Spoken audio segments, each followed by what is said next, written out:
Hello viewers, आज हम सीखने वाले हैं present perfect tense. Present perfect tense किस सिचुएशन में बोलते हैं हम? जब एक एक्शन या एक काम पास्ट में कंप्लीट हो चुका है, पास्ट में कंप्लीट हो गया है ना, ठीक है। अब जैसे मैंने पास्ट में कंप्लीट हो गया बोला तो आप सोच रहे होंगे कि अगर पास्ट में कुछ कंप्लीट होता है तो वो तो पास्ट टेंस होना चाहिए। आगे मैं बताती हूँ, ठीक है, वो पास्ट टेंस होना चाहिए। यहाँ पे भी एक्शन पास्ट में कंप्लीट हो गया है बट असर प्रेजेंट में है। ओके, जब असर प्रेजेंट में होता है, एक्शन पास्ट में कंप्लीट होने के बाद भी हमें प्रेजेंट में अगर असर देखने को मिले, परिणाम देखने को मिले, तो वो कौन सा टेंस होता है? Present perfect tense. एग्जाम्पल से समझते हैं। जैसे मैं बोलूं कि मैंने एक केक बेक किया है। ओके, मैंने एक केक बेक किया है, इससे आपको क्या समझ में आता है कि केक मैंने बनाया और खा पी के खत्म? नहीं ना। आपको क्या समझ में आ रहा है कि एक केक मैंने बेक किया, मैंने वो काम कर लिया, हाँ, केक बनाने का काम हो गया, बट वो केक अभी भी है, खाकर फिनिश नहीं हुआ।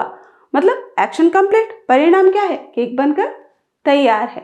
उसी तरह से अगर मैं बोलूं मेरी माँ मार्केट गई हुई है, ओके, माँ मार्केट गई है तो मार्केट में ही तो नहीं रहेगी ना, वापस घर आएगी ना, तो अभी असर है ना कि मम्मी घर पर नहीं है, वापस आने वाली है, तो हम क्या बोलेंगे? मम्मी मार्केट गई है। हिंदी में भी तो ऐसे ही बोलते हैं ना, मम्मी मार्केट गई है। तो इन्हीं सेंटेंसेस को हम इंग्लिश में किस तरह से बोलेंगे? ठीक है, यानी कि एक्शन कंप्लीट, असर प्रेजेंट में है, आपको ध्यान से देखना है। ओके, अब सबसे पहले मैं आपको स्ट्रक्चर बता देती हूँ। स्ट्रक्चर समझेंगे तो क्लियरली समझ में आएगा। स्ट्रक्चर है, स्ट्रक्चर यानी कि हमें सेंटेंस किस तरह से फॉर्म करना है। ओके, सब्जेक्ट, सब्जेक्ट मतलब आप जानते हैं, मैंने बताया आपको, कर्ता, यानी कि हम उस सेंटेंस में जिसके बारे में बात करेंगे या फिर उस सेंटेंस में उस काम को, उस एक्शन को करने वाला व्यक्ति, वो है सब्जेक्ट। जैसे my mother has cleaned the room. Okay, my mother has cleaned the room. Okay, मेरी मम्मी ने रूम साफ कर दिया है। ओके, यहाँ पे माय मदर क्या है? सब्जेक्ट है। ओके, अब मदर के साथ हैज लिखा है मैंने, हैज। ओके, क्यों? क्योंकि मदर क्या है? Third person singular. मैंने पर्सन बताया आपको, बार बार बताया है, तो मदर क्या है? Third person singular. ओके, इसलिए हम थर्ड पर्सन सिंगुलर के साथ क्या करेंगे? हैज यूज करेंगे और बाकी सब के साथ have. Clear? Okay, so my mother has, उसके बाद क्लीन्ड, V3। Okay, cleaned. उसके बाद मैं चाहूं तो यहाँ पे ऑब्जेक्ट लिख सकती हूँ, क्योंकि यहाँ पे ऑब्जेक्ट है, रूम ऑब्जेक्ट है ना, बट सारे सेंटेंसेस में ऑब्जेक्ट नहीं होते हैं, इसलिए मैंने वहां पे ऑब्जेक्ट नहीं लिखा है। आप चाहो तो लिख भी सकते हो। ओके, समटाइम्स ऑब्जेक्ट नहीं होते हैं पर यहाँ पे है। Okay, my mother has cleaned the room, mummy ने रूम साफ कर दिया है। अब मम्मी ने रूम, स्ट्रक्चर तो समझ में आ गया। अब सिचुएशन देखिए, मम्मी ने रूम साफ कर दिया है, साफ करने का काम तो हो गया ना, पास्ट में हो गया ना, बीते हुए समय में हो गया। ओके, लेकिन अब असर क्या है? क्यों हम बोलेंगे कि मम्मी ने रूम साफ कर दिया है? हम क्यों नहीं बोल सकते मम्मी ने रूम साफ कर दिया था? पास्ट में बोलना चाहिए ना हमें, हम नहीं बोल रहे, पर हम बोल रहे हैं मम्मी ने रूम साफ कर दिया है, क्योंकि मम्मी के रूम साफ करने के बाद रूम क्या है? अभी तक क्लीन है, साफ ही है। अभी आकर कोई गंदा कर दे, उसके बाद आप बोल सकते हैं क्या मम्मी ने रूम साफ कर दिया है? नहीं बोल सकते। यानी कि एक्शन कंप्लीट हो गया, उसका परिणाम, उसका असर प्रेजेंट में है, यानी कि रूम साफ है, रूम क्लीन है, तब हम बोलेंगे mother has clean the room. गंदा होने के बाद नहीं बोल सकते। ओके, तो ये है सिचुएशन और यही है स्ट्रक्चर। Okay, clear? अब देखते हैं इसी को हम नेगेटिव सेंटेंस कैसे बनाएंगे। नेगेटिव सेंटेंस बनाने के लिए क्या करेंगे? सब्जेक्ट माय मदर लिखा मैंने, उसके बाद ऑक्सिलरी वर्ब कौन सा लेंगे?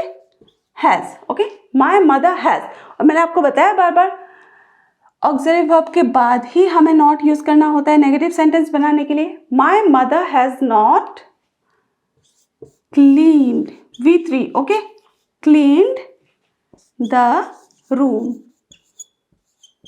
ओके V3 मैंने यहाँ पे V3 बोला है ना, क्लीन्ड।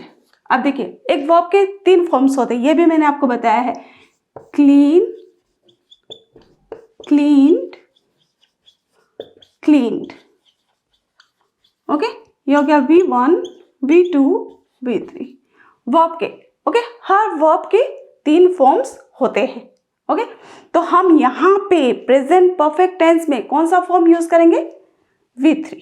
ओके वर्ब का 3rd फॉर्म, जैसे गो, वेंट, गॉन, तो हम यहाँ पे गॉन यूज करेंगे। ओके मेक, मेड, मेड, तो हम मेड यूज करेंगे। ओके उसी तरह से क्लीन, क्लीन्ड, क्लीन्ड, तो हमने यहाँ पे क्या यूज किया, V3 cleaned. My mother has cleaned the room, negative कैसे बनाया, my mother has not cleaned the room, negative sentence हो गया। अब देखते हैं यस नो क्वेश्चन किस तरह से बनाएंगे। ओके यस नो क्वेश्चन बनाने के लिए हम क्या करेंगे, बहुत ही आसान है, ये जो ऑक्सिलरी वर्ब है इसको सब्जेक्ट के पहले लेके आएंगे। ओके चलिए सब्जेक्ट के पहले लेके आएंगे, वो तो मैंने बता दिया। मैं कुछ दूसरा सेंटेंस लिखती हूँ जिसमें हम हैव यूज करेंगे। Okay you have, you have broken the window. Okay you have broken the window, तुमने खिड़की तोड़ दी है। ओके ओके खिड़की तोड़ दी। अब खिड़की तोड़ दी है या कांच तोड़ दी है उसका मतलब क्या है, वो टूटा हुआ ही है ना अभी। ओके अभी तक किसी ने उसे ठीक नहीं करवाया। So you have broken the window, तुमने खिड़की तोड़ दी है। अब इसे हम नेगेटिव बनाएंगे तो कैसे लिखेंगे, you have not broken the window, तुमने खिड़की नहीं तोड़ी है। ओके अब क्वेश्चन, क्वेश्चन के बारे में बात कर रहे थे, यस नो क्वेश्चन। ओके मैंने पहले भी बताया क्वेश्चन 2 टाइप के होते हैं, एक है यस नो क्वेश्चन और एक है WH क्वेश्चन। ओके हम यहाँ पे यस नो क्वेश्चन की बात कर रहे हैं, यानी कि वे क्वेश्चंस जिनके आंसर्स हमें यस या नो में मिल जाते हैं। ओके जैसे पहले मैं क्वेश्चन पूछती हूँ फिर बताती हूँ वो यस नो क्वेश्चन है या नहीं। जैसे you have broken the window, तुमने खिड़की तोड़ दी है। अब क्वेश्चन कैसे पूछेंगे, have you. Okay auxiliary verb को सब्जेक्ट के पहले लेके जाएंगे। Okay have you, has my mother, okay have you broken the window, क्या तुमने खिड़की तोड़ी है, have you broken the window. Okay अब इसे मैंने यस नो क्वेश्चन क्यों बोला, अगर मैं आपसे पूछूं have you broken the window, क्या तुमने खिड़की तोड़ी है, अगर आपने तोड़ी हो तो आप क्या बोलेंगे, हाँ, अगर नहीं तोड़ी है तो ना। तो आंसर हाँ और ना में मिल गया ना, तो उसे ही हम बोलते हैं, जिनके आंसर हमें हाँ या ना में मिल जाए उन्हें हम बोलते हैं यस नो क्वेश्चन। पर क्या सारे क्वेश्चंस के आंसर हमें हाँ और ना में मिल जाते हैं क्या, बिल्कुल नहीं। जब हम WH क्वेश्चंस पूछते हैं उनके आंसर्स हमें हाँ या ना में नहीं मिलते, कंप्लीट आंसर्स होते हैं, तो वो होते हैं WH क्वेश्चंस, और ये है yes no question. Okay clear. Yes no question पूछने के लिए हम जस्ट क्या करना है, जो ऑक्सिलरी वर्ब है उन्हें सब्जेक्ट के पहले लिखना है। Okay clear. तो चलिए अब आगे देखते हैं WH क्वेश्चंस किस तरह से फॉर्म करना है। सबसे पहले हम जान लेते हैं कि WH क्वेश्चंस कौन से हैं। तो ये 9 WH क्वेश्चन वर्ड्स हैं। ओके इन्हीं वर्ड्स से हम क्वेश्चंस पूछते हैं, उन्हें हम बोलते हैं WH क्वेश्चंस। उसका मतलब है उनके आंसर्स हमें हाँ या ना में सिर्फ नहीं मिल सकते, ठीक है। तो वही है WH क्वेश्चंस। अब पहले व्हाट का मतलब समझते हैं। व्हाट का मतलब क्या, वेयर जगह पूछने के लिए, कहाँ, व्हेन कब। अब एक आप बात समझ लीजिए, यहाँ पे मैंने क्रॉस मार्क दे दिया है व्हेन पे। क्यों दे दिया, क्योंकि हम प्रेजेंट परफेक्ट टेंस में कभी भी कभी भी हम व्हेन से क्वेश्चन नहीं पूछ सकते। क्यों नहीं पूछ सकते, क्योंकि प्रेजेंट परफेक्ट टेंस में हम टाइम मेंशन नहीं करते, तो इसीलिए हम व्हेन से क्वेश्चन नहीं कर सकते। व्हेन का मतलब क्या है, कब। कब मतलब समय। तो जब हम यहाँ पे समय बताते ही नहीं तो हम समय के लिए क्वेश्चन भी नहीं कर सकते। जब हम समय पूछेंगे उसका मतलब वो बीते हुए समय की बात हो जाएगी, ठीक है, कब पूछेंगे तो, इसीलिए हम प्रेजेंट परफेक्ट में व्हेन से क्वेश्चन नहीं कर सकते, इसलिए मैंने क्रॉस मार्क दे दिया। उसके बाद वाई, वाई का मतलब रीजन जानने के लिए, क्यों, ओके। हुज किसका, हुम किससे, हाउ कैसे, विच कौन सा, हु कौन, ओके।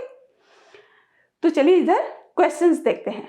पहला क्वेश्चन है, पहले मैंने लिखा है यस नो क्वेश्चन, ओके, ये यस नो क्वेश्चन है, यस नो क्वेश्चन लिख दिया है ताकि आप WH क्वेश्चन अच्छे से समझ सकें, okay. Have you invited your friends, okay, तुमने, मान लीजिए घर पे कोई पार्टी है और आपसे किसी ने पूछा कि तुमने दोस्तों को बुलाया है क्या, have you invited your friends, okay, ये हो गया यस नो क्वेश्चन, हाँ या ना में आंसर मिल सकता है। अब WH question, who have you invited, तुमने किसे बुलाया है, okay, who have you invited, okay, who मतलब किसे। Has your father gone to the office, क्या आपके पापा ऑफिस चले गए, okay.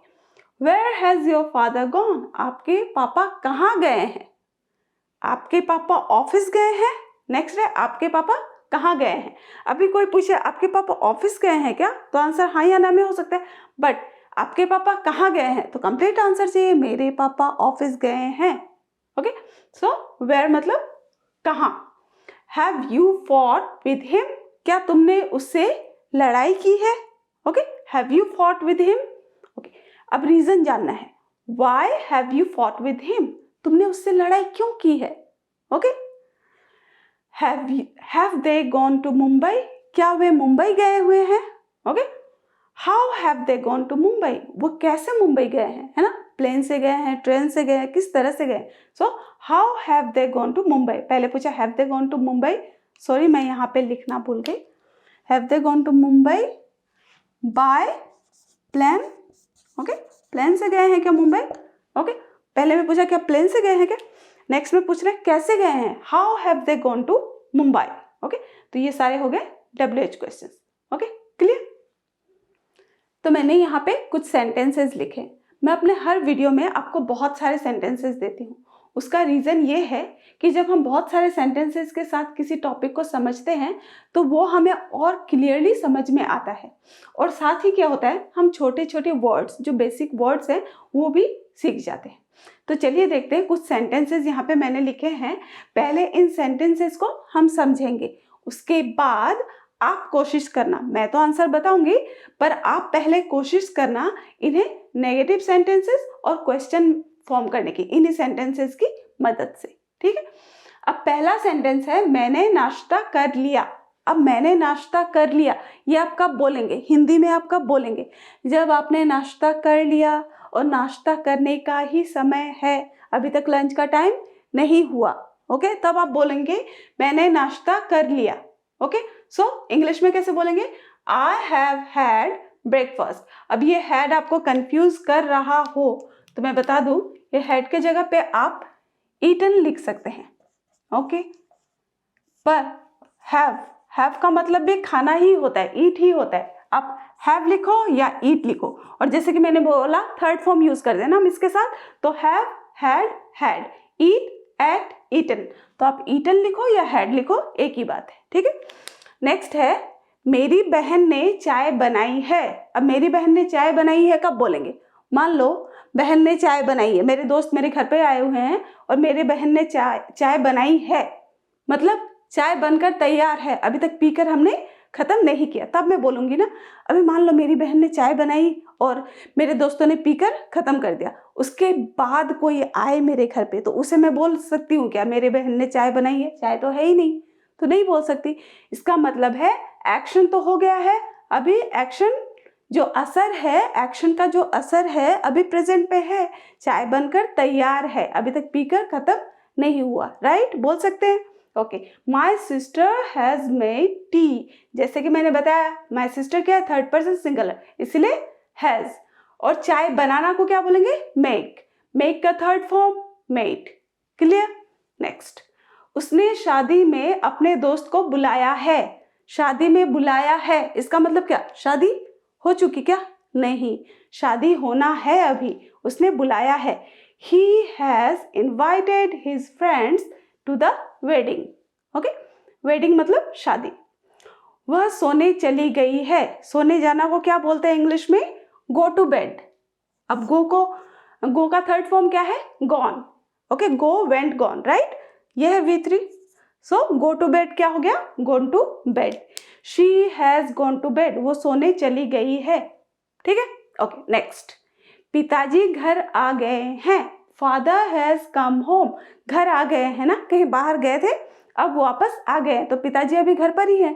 So father has come home. Okay, next.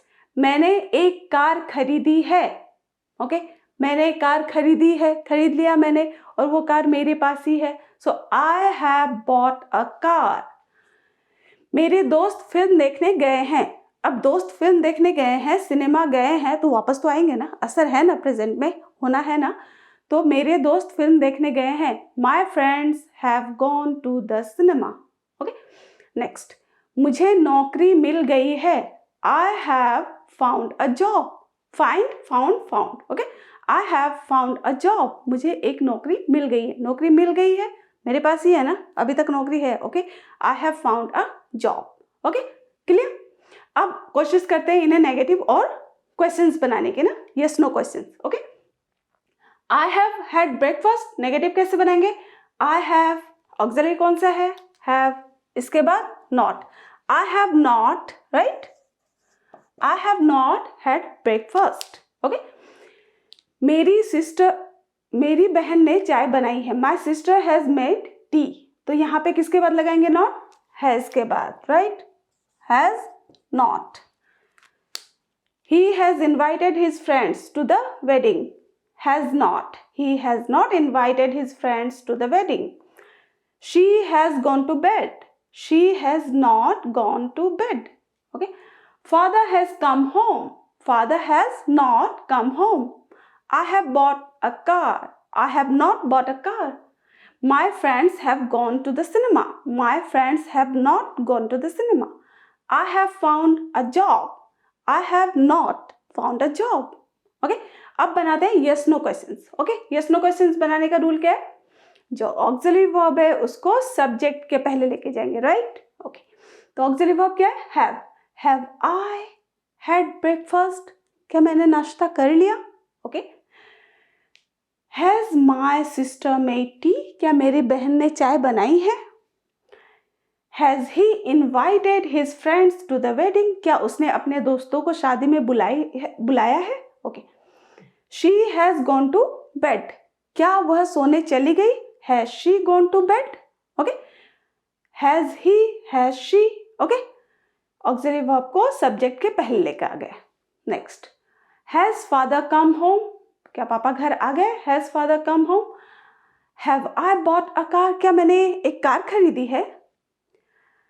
Have my friends gone to the cinema? क्या मेरे दोस्त सिनेमा देखने गए हैं?